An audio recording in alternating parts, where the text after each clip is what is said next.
ನಮಗೆ ಹೀರೋಲಿ D boss Shivanna ಸಖತ್ ಇಷ್ಟ ನನಗೆ. ತಿಂಗ್ಳಿಗೊಂದು ಸರ್ತಿ ನಾನು ಅಪ್ಪು ಸರ್ನ ಮೀಟ್ ಮಾಡ್ತಿದ್ದೆ. ಒಂದು ಸರ್ತಿ ಕೆಲಸ ಅಂತ ಬಂದರೆ ಅದನ್ನು ಮಾಡಿ ಮುಗಿಸೋರ್ಗು ನಾನು ಬಿಡೋಕ್ಕೆ ನನಗೆ ಇಷ್ಟ ಆಗಲ್ಲ ಆ ಥರ. ಫೈಟ್ಗೆಲ್ಲ ಹೋಗ್ತಿದ್ರಾ?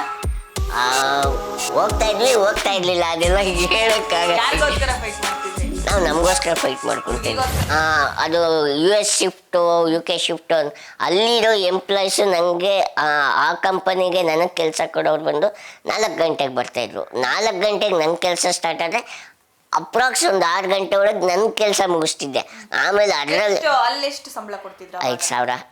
ಗ್ರಾಫಿಕ್ ಡಿಸೈನರ್ ಆಗಿ ಅವಾಗ ನಾನು ಫ್ರೆಷರ್ ಆಗಿರೋದ್ರಿಂದ 5,000 ಕೊಡ್ತಾಯಿದ್ರು. ಫಸ್ಟ್ ಬಂದಂಥ ಸಂಬಳದಲ್ಲಿ ಏನು ಮಾಡಿದ್ರಿ? ತಂದೆ ತಾಯಿ ಕೊಡ್ತೀವಿ ಅಷ್ಟೇ, ಇನ್ನೇನು ನಮ್ಗೆ ಅವಾಗೇನು ಅಷ್ಟು ಗೊತ್ತಿಲ್ಲ, ಪ್ರಪಂಚ ಗೊತ್ತಿಲ್ಲ. ಏನು ಮಾಡಬೇಕು, ಅಪ್ಪ ಅಮ್ಮಂಗೆ ಕೊಡಬೇಕು ಅಷ್ಟೇ ಗೊತ್ತಿದ್ದಿದ್ದು. ಸೊ ಆ ಥರ ಇತ್ತು. ರಾತ್ರಿ 10 ಗಂಟೆ ಆಗೋದು ಮನೆಗೆ ಬರೋ ಅಷ್ಟೊತ್ತಿಗೆ. ಸೊ ಅಲ್ಲಿ ಕ್ವಿಟ್ ಮಾಡಿದೆ. ಎಷ್ಟು ಟೈಮ್ ಮಾಡಿದ್ರಿ ಅಲ್ಲಿ? ಅದೇ 1 ಮಂತ್ ವರ್ಕ್ ಮಾಡಿದೆ ಅಷ್ಟೇ. ನೆಕ್ಸ್ಟ್ ಈಗ 1 ಮಂತ್ ಮಾಡಾದ್ಮೇಲೆ ನೆಕ್ಸ್ಟ್ ಏನು ಅನ್ನೋದಿರುತ್ತೆ. ಸೊ ನೀವು ಏನು ಮಾಡಿದ್ರಿ ಅದಾದ ನಂತರ ಅಂತ? ಆವಾಗ ನಾನು ನ್ಯಾಷನಲ್ ಕಾಲೇಜ್ ಸ್ಟೂಡೆಂಟ್ ಆಗಿರೋದ್ರಿಂದ ಒಂಥರ ತುಂಟಾಟ, ಫ್ರೆಂಡ್ಸು, ಎಂಜಾಯ್ಮೆಂಟು ಅದು ಸ್ಟಾರ್ಟ್ ಮಾಡಿದೆ. ಆಮೇಲೆ 2015ವರೆಗೂ ಅದೇ ಥರ ಸುಮ್ಮನೆ ಕಾಲಹರಣ, ಟೈಮ್ ವೇಸ್ಟ್ ಮಾಡಿದೆ, ಫುಲ್ ಟೈಮ್ ವೇಸ್ಟ್ ಮಾಡಿದೆ. ಮನೇಲಿ ಬೈತಾಯಿದ್ರು, ಎಲ್ಲರ ಮನೇಲೂ ಬೈತಾರೆ, ಅದಕ್ಕೆ ನಾನು ಬೈಸ್ಕೊಂಡು ಹಂಗೆ ಕಾಲಹರಣ ಮಾಡ್ಕೊಂಡಿದ್ದೆ. 2015ರಲ್ಲಿ ಏನಂದ್ರೆ ಯಾವ ಥರ ಏನು ಈ ಅಷ್ಟೊಂದು ವರ್ಷಗಳೇ ಅಂದರೆ ಏನು ಮಾಡ್ತಿದ್ರಿ? ಫ್ರೆಂಡ್ಸ್ ಜೊತೆ ಫಿಲಮ್ಗೆ ಹೋಗೋದು. ಅವಾಗೆಲ್ಲ ಏನು ಅಂದರೆ ನ್ಯಾಷನಲ್ ಕಾಲೇಜು ಅಂತಂದರೆ ನಾನು ಗ್ರೇಟು, ನಾನು ಕಿಲಾಡಿ ಅನ್ನೋ ಆವಾಗೆಲ್ಲ ಆ ಥರ ಇದ್ದಿದ್ದರಿಂದ ಫುಲ್ ಫೈಟ್ಗೆಲ್ಲ ಹೋಗ್ತಿದ್ರಾ? ಹೋಗ್ತಾ ಇರ್ಲಿಲ್ಲ, ಅದೆಲ್ಲ ಹೇಳೋಕ್ಕಾಗಲ್ಲ. ಯಾರಿಗೋಸ್ಕರ ಫೈಟ್ ಮಾಡ್ತಿದ್ರಿ? ನಾವು ನಮಗೋಸ್ಕರ ಫೈಟ್ ಮಾಡ್ಕೊಳ್ತೀವಿ. ಮಾಡಿದ್ದಿಲ್ಲ? ಇಲ್ಲಪ್ಪ, ನಮಗೆ ಅದ್ರ ಬಗ್ಗೆ ನಮಗೆ ಆ ತುಂಟಾಟ ಯಾವ ಥರ ಇತ್ತು ಅಂದರೆ ಅವ್ನು ಗೊಡಿ ಇವ್ನು ಗೊಡಿ ಆ ಥರ ಇತ್ತು. ಹುಡುಗಿರ ಬಗ್ಗೆ ಕಾನ್ಸಂಟ್ರೇಷನ್ನೇ ಇರಲಿಲ್ಲ. ಹುಡುಗಿರ್ ಅಂದರೆ ಅನಂತ್ ಅವ್ರಿಗೆ ಕ್ರಶ್ ಆಗಿದ್ದೇನಾದರೂ ಇದೆಯಾ? ಅವಾಗ ಆಗ್ತಾ ಇರುತ್ತೆ, ಬಿಡ್ಬೇಕಾಗತ್ತೆ, ಏನು ಮಾಡೋಕ್ಕಾಗಲ್ಲ. ಕ್ರಶ್ ಅಷ್ಟೇ. ಯಾರು ನಿಮ್ಗೆ ಅಂದ್ರೆ ಯಾವಾಗ್ಲೂ ಕಾಡುವಂತ ಒಂದು ಸ್ಯಾಂಡಲ್ವುಡ್ ನಟಿ ಯಾರು? ನಾನು ಇವಾಗ ಮಾನ್ವಿತಾ ಮೇಡಮ್ ಜೊತೆ ವರ್ಕ್ ಮಾಡ್ತಾ ಇದ್ದೀನಿ. ರಚಿತಾ ರಾಮ್ ಅವರು ಇಷ್ಟ, ಅವರ ಆ್ಯಕ್ಟಿಂಗ್ ಸ್ಕಿಲ್ಸ್ ತುಂಬ ಚೆನ್ನಾಗಿದೆ. ಆಮೇಲೆ ರಾಧಿಕಾ ಪಂಡಿತ್ ಮೇಡಮ್ಮು ಎಲ್ಲ ಒಂಥರ ನಮ್ಮ ಟೈಮ್ ಫೇವ್ರೆಟ್ ಅಂತ ಯಾರು? ಎಲ್ಲರೂ. ಓಕೆ, ಹೀರೋಗಳಲ್ಲಿ ನಮಗೆ ಹೀರೋಲಿ ಡಿ ಬಾಸ್ ಶಿವಣ್ಣ ಸಖತ್ ಇಷ್ಟ ನನಗೆ. ಡಿ ಬಾಸ್ ಗತ್ತು, ಗಾಂಭೀರ್ಯ, ನಡೆಯೋವಂಥ ಸ್ಟೈಲು, ಅವ್ರು ಬರ್ತಾಯಿದ್ರೆ ಒಂದು ಬಿಡುಗಡೆ ಬಂದಂಗೆ ಬರ್ತಾ ಇರುತ್ತೆ. ಅದು ಮಜಾ. ಅದು ಅವರು ತಗೊಳ್ಳೋ ಕೇರಿಂಗ್ ಕೂಡ ತುಂಬ ಅಂದರೆ ತುಂಬ ಚೆನ್ನಾಗಿರುತ್ತೆ. ಆ ಥರ ಇರೋದ್ರಿಂದ ಡಿ ಬಾಸ್. ಶಿವಣ್ಣ ಅವರು ಒಂಥರ ಎಂಜಾಯ್ಮೆಂಟು, ಅವರು ಆರಾಮ್ ಸಿಂಪ್ಲಿಸಿಟಿಗೆ ಮೀನಿಂಗೇ ಶಿವಣ್ಣ.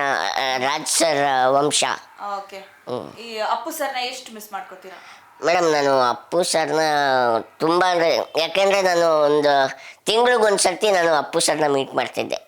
ಹಾಯ್ ಬಾಯ್, ಅವ್ರ ಜೊತೆ ಆ್ಯಕ್ಟ್ ಮಾಡಿಲ್ಲ, ಅವ್ರು ನೋಡಿದ ತಕ್ಷಣ ಬಾಸ್ ಅಂತ ಸೆಕೆಂಡ್ ಕೊಟ್ಟು ಹಾಯ್ ಬಾಯ್ ಅನ್ನೋ ಥರ ತುಂಬ ಒಂದು ತಿಂಗ್ಳಿಗೊಂದು ಸರ್ತಿ ಯಾವುದೋ ಒಂದು ಇವೆಂಟಲ್ಲಿ ಸಿಗೋರು. ಆ ಥರ ತುಂಬ ಅವರು ಹೋಗಿರೋದು ನಾವು ತುಂಬ ಹರ್ಟ್ ಆಗುತ್ತೆ, ಹೇಳ್ಕೊಳಕ್ಕಾಗಲ್ಲ. ಬಟ್ ಬರ್ತಾರೆ, ವಾಪಸ್ ಬಂದೇ ಬರ್ತಾರೆ ಯಾವುದೋ ಒಂದು ರೂಪದಲ್ಲಿ. ಸಿನಿಮಾಗಳು ಎಷ್ಟಿದೆ ಅನಂತರ ಕೈಯಲ್ಲಿ? ಇವಾಗ 1.5 ಇದೆ. ಆಮೇಲೆ ಕಾಲೋನಿ ಅಂತ ಫ್ಲೈಯಿಂಗ್ ಕಿಂಗ್ ಮಂಜು ಮಾಸ್ಟರ್ ಫೈಟ್ ಮಾಸ್ಟರ್ ಇದ್ದಾರೆ, ಅವ್ರದ್ದು ಮತ್ತು CCL ರಾಜೀವ್ ಅವ್ರದ್ದು ಕಾಂಬಿನೇಷನಲ್ಲಿ ವರ್ಕ್ ಮಾಡ್ತಾ ಇದ್ದೀನಿ. ಓಕೆ, ಇನ್ನು ಅನಂತ್ ಅವರು ಸಿನಿಮಾಗಳನ್ನ ಬಿಟ್ಟು ಫ್ರೀ ಟೈಮಲ್ಲಿ ಏನು ಮಾಡ್ತಾರೆ? ಯಾಕಂತ ಹೇಳಿದ್ರೆ ಸ್ಯಾಂಡಲ್ವುಡ್ನಲ್ಲಿ ಒಂದು ತಮ್ಮದೇ ಆದ ಹೆಸರನ್ನ ಮಾಡಬೇಕು, ಅಥವಾ ಈ ಸಿನಿಮಾ ಫೀಲ್ಡ್ ಏನಿದೆ 24 hours ನಿಮ್ಮ ಕೆಲಸ ಇರಲ್ಲ. ನಿಮ್ಮ ಸೀನ್ಗಳು, ಶಾರ್ಟ್ಗಳು ಇದ್ರೆ ಮಾತ್ರ. ಸಿನಿಮಾನ ಬಿಟ್ಟು ನೀವು ಬೇರೆ ಏನೆಲ್ಲ ಮಾಡ್ತೀರಿ ಅಂತ? ಅದೇ ಇವೆಂಟ್ಸ್ ಪ್ಲ್ಯಾನ್ ಮಾಡ್ತಾ ಇರ್ತೀನಿ. ಆಮೇಲೆ ನನ್ನ ತಂಗಿ ಜೊತೆ, ಅವರು ಕೂಡ ಮೇಕಪ್ ಆರ್ಟಿಸ್ಟ್, ಅವ್ರ ಜೊತೆ ಈ ಸ್ಟುಡಿಯೋ ಎಡಿಟಿಂಗು ಅದೆಲ್ಲ ಅವಾಗವಾಗ ಮಾಡ್ತಾ ಇರ್ತೀನಿ. ಆಮೇಲೆ ಫ್ರೀ ಇದ್ದಾಗ ಮೂವೀಸ್ ನೋಡ್ತೀನಿ. ಸೊ 9 to 5 ಜಾಬ್ ಅಥವಾ ಫುಲ್ ಪ್ಯಾಕ್ಡ್ ಅಪ್ ಏನೂ ಇರೋದಿಲ್ಲ? ಇರುತ್ತೆ ಇರುತ್ತೆ. ಯಾಕೆಂದರೆ ನಮಗೆ ಒಂದು ಸರ್ತಿ ಕೆಲಸ ಅಂತ ಬಂದರೆ ಅದನ್ನು ಮಾಡಿ ಮುಗಿಸೋರ್ಗು ನಾನು ಬಿಡೋಕ್ಕೆ ನಂಗೆ ಇಷ್ಟ ಆಗಲ್ಲ ಆ ಥರ. ಸೊ ಅನಂತ್ ಅವರು ಪರ್ ಮಂತ್ ಎಷ್ಟು ಆದಾಯ ಇದೆ ಅಂತ? ಅದು ಹೇಳೋಕ್ಕಾಗಲ್ಲ ಮೇಡಮ್, ಅದು ಅಪ್ ಆ್ಯಂಡ್ ಡೌನ್ ಇದ್ದೇ ಇರುತ್ತೆ. ಒಂದು ಆವ್ರೇಜ್ ಅಲ್ಲಿ ಎಷ್ಟು? ನೋ ಐಡಿಯಾ, ಅಪ್ರಾಕ್ಸ್ ಅಂತ ಹೇಳೋಕ್ಕಾಗಲ್ಲ. ಯಾಕೆಂದರೆ ಕೆಲವರು ಏನಾಗತ್ತೆ, ನಾನಿವಾಗ ಒಂದು ಆದಾಯ ನಾನು ಇವಾಗ ಹೇಳಿದರೆ ನನಗೆ ನೆಕ್ಸ್ಟ್ ಸಿನಿಮಾಲ್ ಕಟ್ಟಾಗ್ಬಿಡುತ್ತೆ. ಸಿನಿಮಾಗಳು ಅಂತಲ್ಲ, ನಿಮ್ಗೆ ಈಗ ಬೇರೆ ಬೇರೆ ಈವೆಂಟ್ಸಲ್ಲಿ ನಾನು ಡಿಪೆಂಡ್ಸ್ ಅಪಾನ್ ಕ್ಲೈಂಟ್ ಏನು ರಿಕ್ವೈರ್ಮೆಂಟ್ ಇದೆ ಅದರ ಪ್ರಕಾರ ಹೋಗುತ್ತೆ ಅದು. ಇವಾಗ 2 ಲಕ್ಷಕ್ಕೆ ಮದುವೆ ಮಾಡೋರು ಇದ್ದಾರೆ, ಅದರಲ್ಲಿ ನನಗೆ ಒಂದು 10,000 15,000 ಸಿಕ್ಕಿದ್ರೆ ಸಿಕ್ತು. 15 ಲಕ್ಷಕ್ಕೆ ಮದುವೆ ಮಾಡೋರು ಇದ್ದಾರೆ, ಅದರಲ್ಲಿ 1 ಲಕ್ಷ ಸಿಕ್ಕಿದ್ರು ಸಿಕ್ತು. ಆ ಥರ ಇರೋದ್ರಿಂದ ಅದು ಹೇಳೋಕ್ಕಾಗಲ್ಲ, ಅಪ್ ಆ್ಯಂಡ್ ಡೌನ್ ಇದ್ದೇ ಇರುತ್ತೆ ಆ ಥರ. ಓಕೆ. ಇನ್ನು ಅನಂತ್ ಅವ್ರು ಹೇಳ್ತಾ ಇದ್ರು ನನಗೆ ಡಿ ಬಾಸ್ ಇಷ್ಟ ಮತ್ತೆ ಶಿವಣ್ಣ ಅವ್ರು ಇಷ್ಟ ಅಂತ. ಅವರಿಬ್ರದ್ದು ಒಂದು ಡೈಲಾಗ್ ಹೇಳ್ಬೋದಾ? ಓ ಭ್ರಮೆ, ಅದು ನಮಗೆ ಡೈಲಾಗ್ ಎಲ್ಲ ಅವ್ರದ್ದೆಲ್ಲ ಕಾಪಿ ಮಾಡಲ್ಲ ನಾನು. ಅವ್ರಿಗೆ ಏನು ಡೈಲಾಗ್ ಹೊಡೆದಿದ್ದಾರೆ ಅಂದರೆ ಅದು ಯಾವ್ದಾದ್ರು ಒಂದು ಹೇಳಿ. ಪಕ್ಕದ ಮನೆ ರೋಸಾ ಗಿಡಕ್ಕೆ ನೀರು ಬಿಡಕ್ಕೆ ಹೋಗಿ ನಿಮ್ಮ ಮನೆ ತುಳಸಿ ಗಿಡಕ್ಕೆ ನೀರು ಇಲ್ದಂಗೆ ಆಗ್ಬಿಡುತ್ತೆ, ಹುಷಾರು. ಓಕೆ, ಬೇರೆ ಬೇರೆ ಹೇಳಿ. ಬೇಡ ಸಾಕು, ಏಕೆ ಮಾತಾಡೋಣ, ಚರ್ಚೆ ಮಾಡೋಣ. ಡೈಲಾಗ್ ಎಲ್ಲ ಸಿನಿಮಾಲ್ ನೋಡಬೇಕು, ಅದು ಎಂಜಾಯ್ಮೆಂಟ್ ಅದು.